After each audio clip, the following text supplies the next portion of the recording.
ao nosso programa Ao Som do Apito. É sempre um prazer entrar em sua casa para lhe trazer muita informação, curiosidades e, acima de tudo, dar-lhe a conhecer um pouco mais sobre os nossos desportistas nacionais e internacionais. Hoje tenho o prazer de receber como convidado o antigo diretor desportivo do NH, Lourenço Júnior, a quem passo desde já a cumprimentar. É um prazer estar convosco aqui. Tem disposto para a sua conversa? Sim, debaixo deste solzito aqui agradável. Aliás, dizem-nos que nós temos que tomar muita vitamina D por causa desta coronavírus, então é sempre bom aparecer num lugar desse. E quando se trata da altura do inverno, pelo menos é saboroso. Dando início à nossa conversa, gostava de saber primeiro como é que se define um decano do desporto nacional, tal como é o Lourenço Júnior. Sabes, fazer autorretratos é muito complicado, né? Porque a gente tem uma visão daquilo que nós somos, mas temos acima de tudo um anseio daquilo que nós gostaríamos de ser. E entre uma coisa e outra, acho que há uma grande distância. E quem melhor do que ninguém deve dar essa opinião sobre nós são as outras pessoas. Mas obviamente eu creio que eu sou uma pessoa bastante calma, muito envolvida no desporto, com várias funções dentro do desporto e, acima de tudo, uma pessoa apaixonada pelo desporto. Apesar de não ser a minha atividade principal, mas o desporto ocupa a maior parte do meu pensamento. Então, as pessoas identificam muito com o desporto e penso que é essa imagem que fui criando ao longo do tempo. Portanto, eu creio que mais do que ninguém são as outras pessoas que devem definir, mas assim, para mim, o que me caracteriza é o facto de ser uma pessoa apaixonada pelo desporto. Falou que era um homem apaixonado pelo desporto. Pode nos contar como é que nasce essa paixão pelo desporto? Olha, eu sou daqui de Marroquém, mais ou menos 30 km daqui, e no sítio onde eu vivia ficava mais ou menos a 60 metros do Rio Combate. E nessa altura nós dedicávamos aos desportos aquáticos, mas era mais para pesca, passeio de barco, coisa assim de género. Mas o bichinho de futebol foi um bichinho que sempre esteve presente, aliás, está presente em todos nós. E comecei nessa altura a praticar futebol. Praticava futebol e praticava culturismo. Fazia culturismo com o quê? Antigamente, quando se fosse ao mercado e fosse pedir qualquer quantidade de géneros alimentícios, era pesado. Tinha balanças próprias, tinha os pesos, de 1 kg, de 1 kg, de 250 gramas, excessivamente. Então aproveitava aqueles pesos que fui conseguindo, não sei como também, apareceram lá em casa, e fazia culturismo.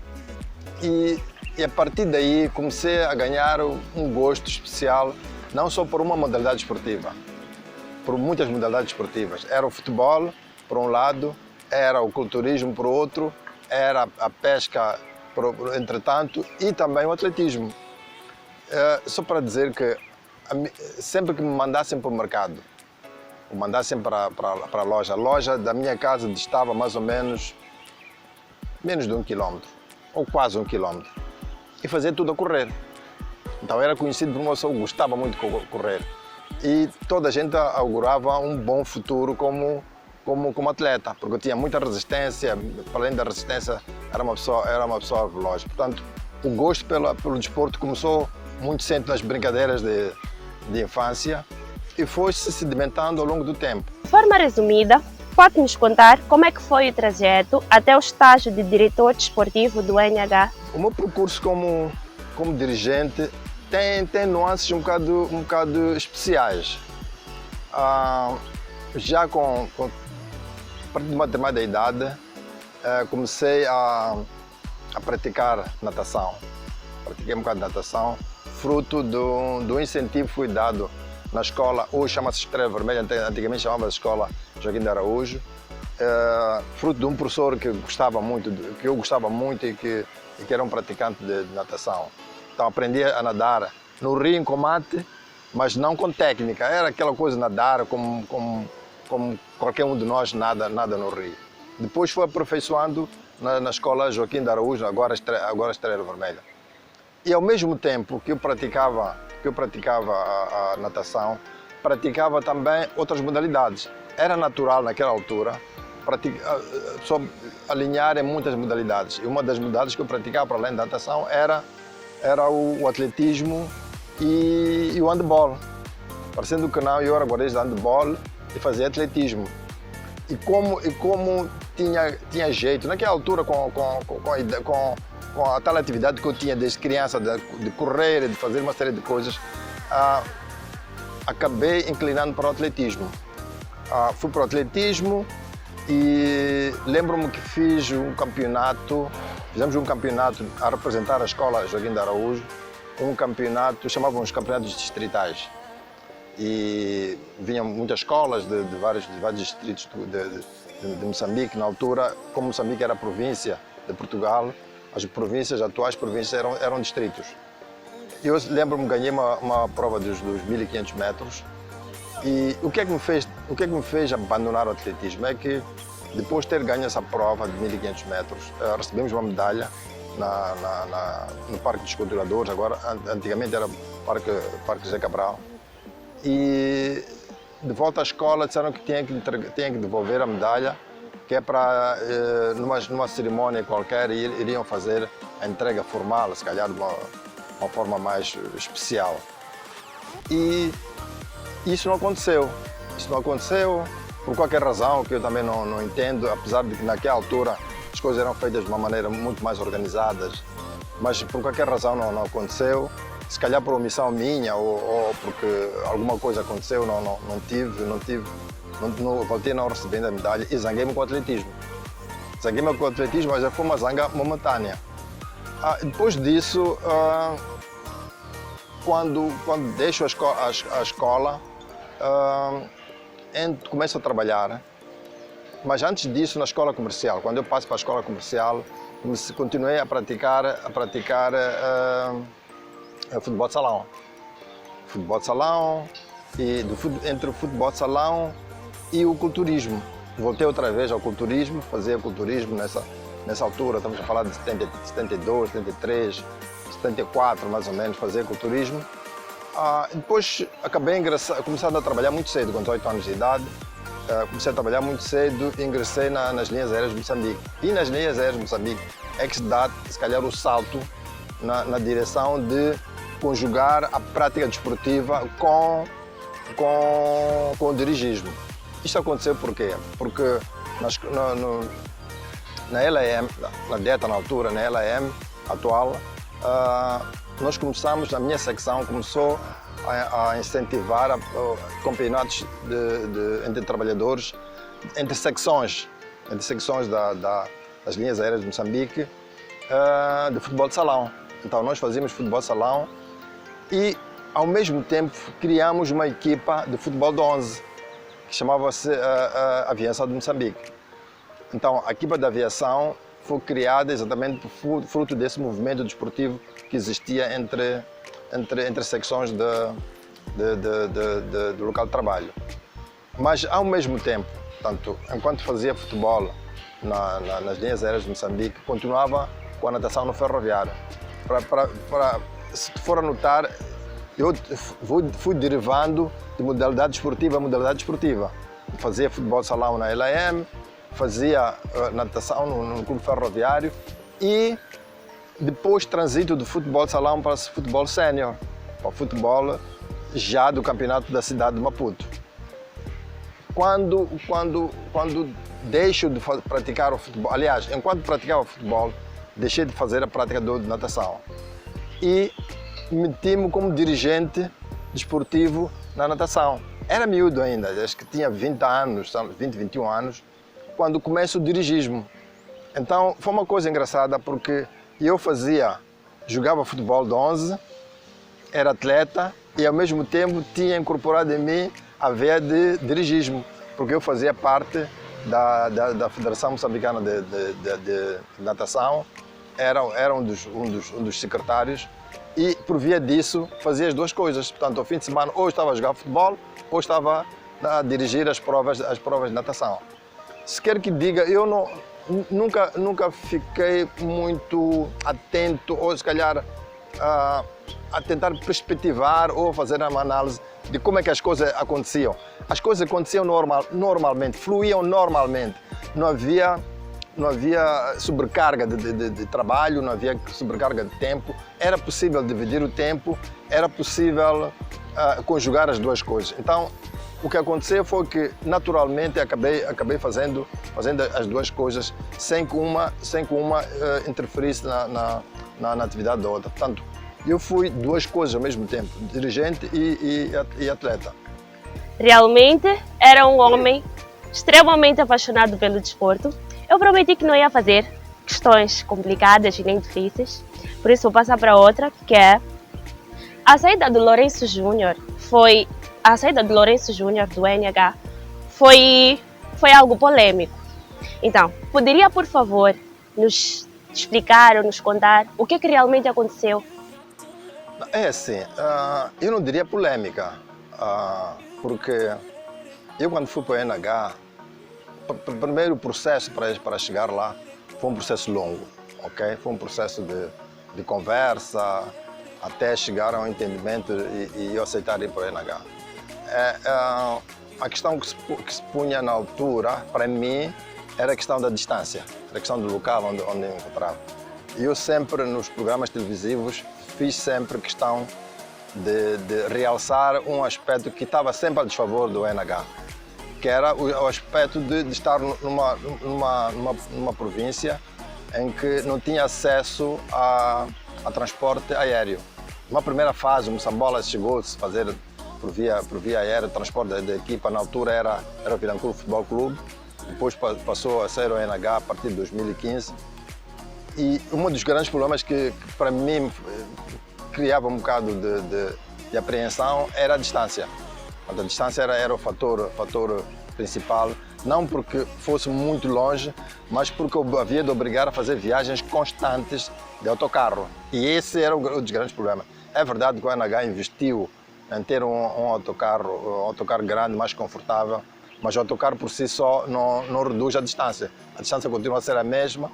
O que acontece até é o número de horas de viagem ter crescido, porque trata-se de um autocarro maior e se calhar a velocidade também não é a mesma, a facilidade de locomoção também não é a mesma. Então, eu aceitei esse desafio na esperança de contribuir com alguma coisa para engrandecimento do NH.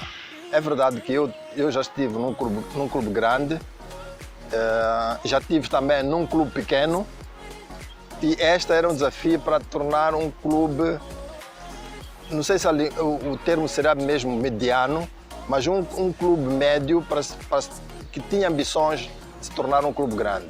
Então eu aceitei isso como um desafio para fazer parte da história desse clube. E veja que o NH, ao longo desses anos todos, desde a sua criação até o ano passado, era um clube que andava entre os 11º, 9º lugar, nunca foi mais do que isso. Independentemente de quem estivesse lá, independentemente do naipe de jogadores que tivesse, independentemente da estrutura, o NH sempre esteve sempre nesses lugares. E paradoxalmente, não sei se com a minha contribuição ou não, mas o NH o ano passado terminou o campeonato em 5º lugar, apesar dessas vicissitudes todas. Então, se calhar a transição, esta mentalidade que se tem que ter para ganhar, não é uma mentalidade que se ganha num dia. A pessoa pode ter todas as condições, pode ter dinheiro, pode ter meios, mas há uma questão muito fundamental quando se trata de ganhar, é a questão mental. E um dos grandes problemas que existem, que eu deparei-me com ela lá, é a questão mental. E a questão mental é uma coisa que não se resolve num dia. Uma questão mental não se resolve por decreto. Resolve-se com influência, resolve-se com transmitindo experiência, resolve-se com pequenos detalhes que parecem que não têm muita relevância, mas no fim do dia são muito fundamentais. Então, Quando termina a época desportiva, eu vim para Maputo de férias, mas na verdade só se chama férias, só se diz férias porque nós não estávamos no ativo. Mas foi todo esse tempo a trabalhar no sentido de tentar desenhar uma estrutura para o clube, a partir deste ano começar a ter um determinado rumo.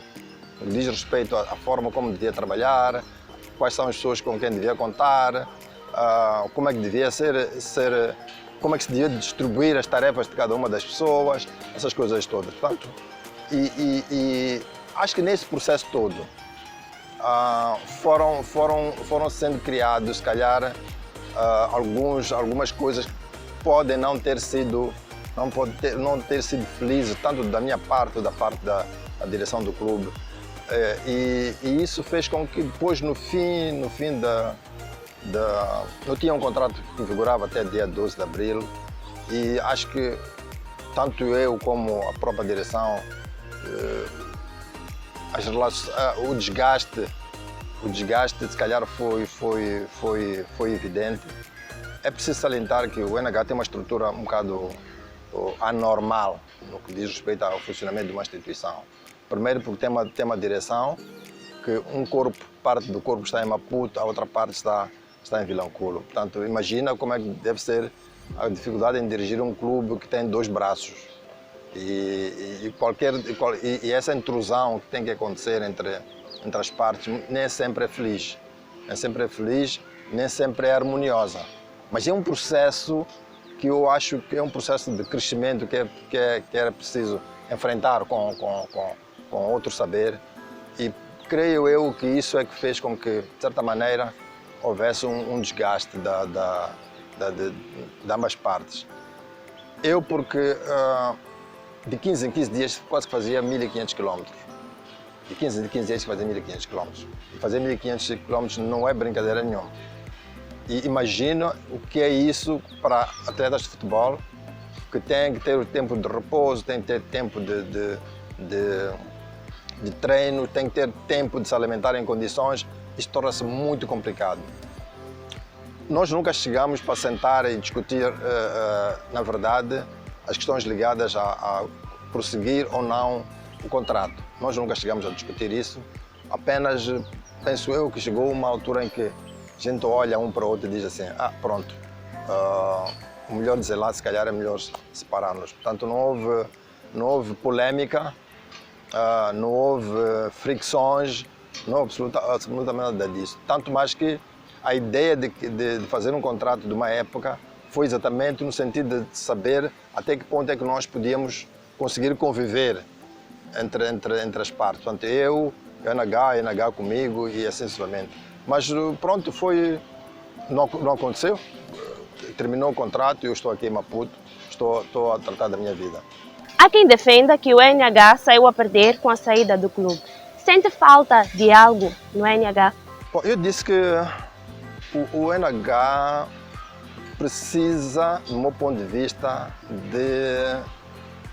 de alinhavar uma série de coisas, ok? Principalmente no que diz respeito à sua organização, à sua estrutura. Eu creio que se eu fosse aconselhar, era isso que eu iria aconselhar ao NH.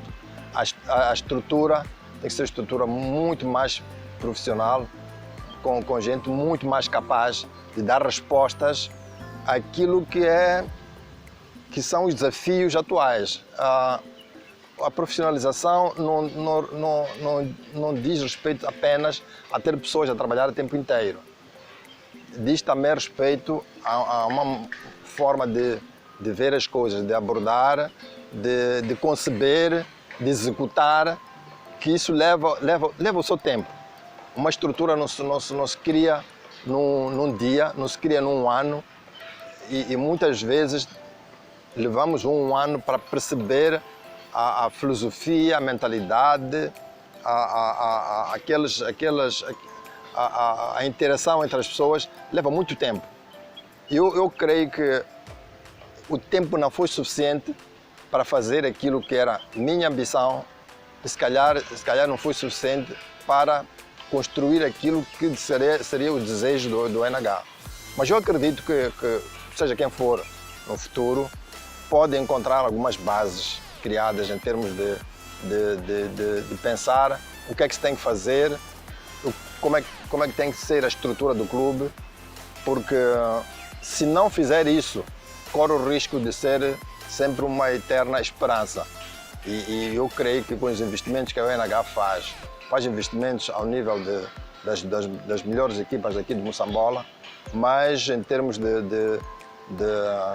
da sua concepção como clube, pode ser que isso não resulte em termos de resultados não só desportivos, mas até, acima de tudo, organizacionais. Bom, vamos agora descontrair com uma rubrica que se chama Se Eu Pudesse, não é? A essência desta rubrica é trazer algumas situações que eu gostaria que o nosso convidado refletisse um pouco acerca delas. Se fosse secretário de Estado do Desporto, qual seria a sua primeira ação? Essa é uma pergunta complicada. Está-me a pôr numa situação em que tem que fazer sempre conjecturas de se eu fosse, se pudesse, se quisesse. É muito complicado. Mas eu creio que o atual secretário de Estado está a fazer aquilo que se calhar eu também faria, que era auscultar as pessoas, auscultar a sensibilidade das pessoas, mas trazendo comigo ideias. Portanto, levar as minhas ideias para as pessoas e tentar auscultar as pessoas no sentido de se as ideias que eu tenho estão de acordo com as expectativas das pessoas. Porque as pessoas têm expectativas. O mundo esportivo cria essa...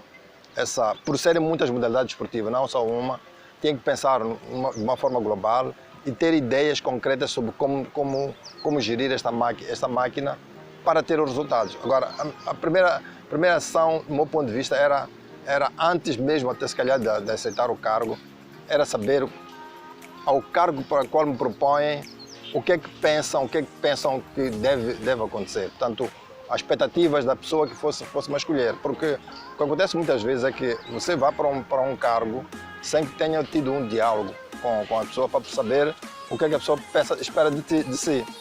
Se você não sabe o que é que a pessoa espera de si, dificilmente vai conseguir saber quais são os passos que vai dar a seguir. Mas eu creio que ter ideias claras sobre aquilo que deve-se fazer ao nível do desporto e consultar as pessoas ligadas ao desporto, penso eu que seria a primeira ação que ia realizar. Se pudesse aconselhar ao Presidente da República sobre um assunto ligado ao desporto, que conselho daria? O conselho que eu daria, se calhar, não foge muito daquilo que eu tenho dito nos programas televisivos. Olhar o desporto como um fator para lançar o país no exterior, para elevar o nome de Moçambique. Portanto, tem que haver uma aposta muito grande no desporto. E o desporto é transversal. Você com o desporto pode promover o turismo, você com o desporto pode promover a cultura, você com o desporto pode promover uma série de atividades. Portanto, eu creio que se fosse aconselhar o Presidente da República, olha, Sr. Presidente, pega no desporto e faça do desporto a sua bandeira para fazer crescer o país, para o país ser reconhecido lá fora. Gostava de saber em que projeto o Lourenço Júnior está atualmente envolvido. Se calhar não estaria a dizer que está envolvido, mas estamos a envolver. Estamos a envolver porque antes de ir para o ONH, eu fui contactado por pessoas ligadas ao Grupo Desportivo 1º de Maio. Estamos a falar em 2018. Um grupo de sócios contactaram comigo porque o clube estava com problemas sérios de direção. Portanto, havia uma dissintonia entre os sócios e a direção. Então, e na altura diziam-me que a direção já estava em funções há mais de 10 anos, ou 10 anos, uma coisa assim. Já queriam saber, como na qualidade de jurista, o que é que eu podia aconselhar. Então, aconselhei uma série de coisas. E pronto, para mim, eu aconselhei e fiquei por aí. Mas com o andar do tempo, as pessoas começaram a tentar envolver-me no 1º de Maio. E sem me dar conta, também acabei me envolvendo. Acabei me envolvendo, interessando-me por aquilo que está acontecendo no 1º de Maio. É verdade que eu nunca imaginei que algum dia fosse sócio do 1º de Maio e que pudesse estar envolvido no dia a dia do 1º de Maio, mas a insistência das pessoas, o pedido de opinião acerca dos passos que o 1º de Maio devia dar, fez com que eu, de certa maneira, me envolvesse, não com muita profundidade, mas com alguma ligeireza, mas sempre no espírito de tentar ajudar as pessoas a encontrar saídas para os problemas que o 1º de Maio tem. Está disponível para ocupar um cargo diretivo num clube? Olha, eu cheguei a um ponto, e essa minha ida para o NH, se calhar despertou nas pessoas e retirou um bocado daquela carga que existia em relação à minha pessoa. Eu fui sempre conotado como dirigente ferroviário. As pessoas todas conhecem-me como ferroviário e havia sempre reticência em saber se nós vamos buscar uma pessoa ligada ao ferroviário para vir dirigir o nosso clube. Aquelas rivalidades que existem. Eu lembro que há 4 anos atrás, salvo erro, ainda estava o Chiquinho no Machacana. Ele ligou-me a dizer que os dirigentes do Machacane iriam contactar comigo porque estavam interessados que eu tomasse conta do departamento de futebol. Mas não passou disso de conversa. Portanto, para mim, aquela chamada do Chiquinho foi como que um toque. Um toque para dizer que, bom, afinal de contas, o dirigismo não se pode circunscrever ao clube com o qual nós estamos ligados emocionalmente. É possível fazer mais pelo desporto, em outras coletividades, despindo a camiseta das cores que nós gostamos. E foi o que aconteceu com o NH. Eu fui para o NH, é verdade que foi uma saída mais mediática, mas antes do NH eu tinha estado no Alto Maé. O Alto Maé era um clube que estava quase desaparecido e convidaram para ir para o Alto Maé para revitalizar o Alto Maé. E durante 12 anos estivemos lá a revitalizar o Alto Maé, já tinha ganho um determinado patamar. Só de lembrar que do Alto Maé, onde eu fiz parte, há jogadores que hoje estão na Seleção Nacional. Portanto, nós trabalhámos durante 2 anos arduamente no Alto Maé, mas como não era uma coisa muito mediática, as pessoas não deram muito conta disso. Mas trabalhei também num clube pequeno, como eu disse. Então, quando se trata de desporto, e se eu achar que tenho condições, aliás, se eu achar que posso contribuir com alguma coisa, eu estou disponível para qualquer projeto. Desde seja um projeto com cabeça, tronco e membros e, de certa maneira, estejam alinhavadas as minhas ideias com as ideias das pessoas que estão a convidar. Se houver desalinhamento, obviamente, que há de ser um namoro que não vai dar em casamento. Vamos agora à rubrica Tira ou Não o Chapéu. Lourenço, toca aqui nome de 5 figuras Ok. que o Lourenço conhece. Lourenço só tem que dizer se tira ou não o chapéu. Não tem que justificar? Sim, e porquê? Ok. Tira ou não o chapéu e porquê? Ok. A primeira figura é Tico Tico. Tico Tico, eu tiro o chapéu. Eu tiro o chapéu ao Tico Tico por aquilo que ele mostrou como futebolista, acima de tudo, com o caráter que ele tem. É uma pessoa simples, é uma pessoa acessível, é uma pessoa com ideias muito claras, que eu respeito muito e acho que toda a nação moçambicana o respeita. Aliás, o respeito não é só devido a mim, também os sul-africanos respeitam muito o Tico Tico. Ele tem um nome no galerim dos melhores atletas que passam por aquele país. Antônio Muxanga. O Antônio Muxanga é uma pessoa diferente. Eu tiro o chapéu porque, apesar de criar muita polêmica, ele faz aquilo que, se calhar, muitos de nós gostaríamos de fazer, mas só fazemos conosco mesmo, que é tirar tudo aquilo que a gente sente cá para fora. Nós muitas vezes temos o hábito de castrar as nossas atitudes, fazendo aquilo que é politicamente correto. Ele não é desse tipo de pessoas. Portanto, tiro o chapéu no sentido de ele ser uma pessoa aberta, uma pessoa aberta, uma pessoa que diz o que pensa e também por ser controversa.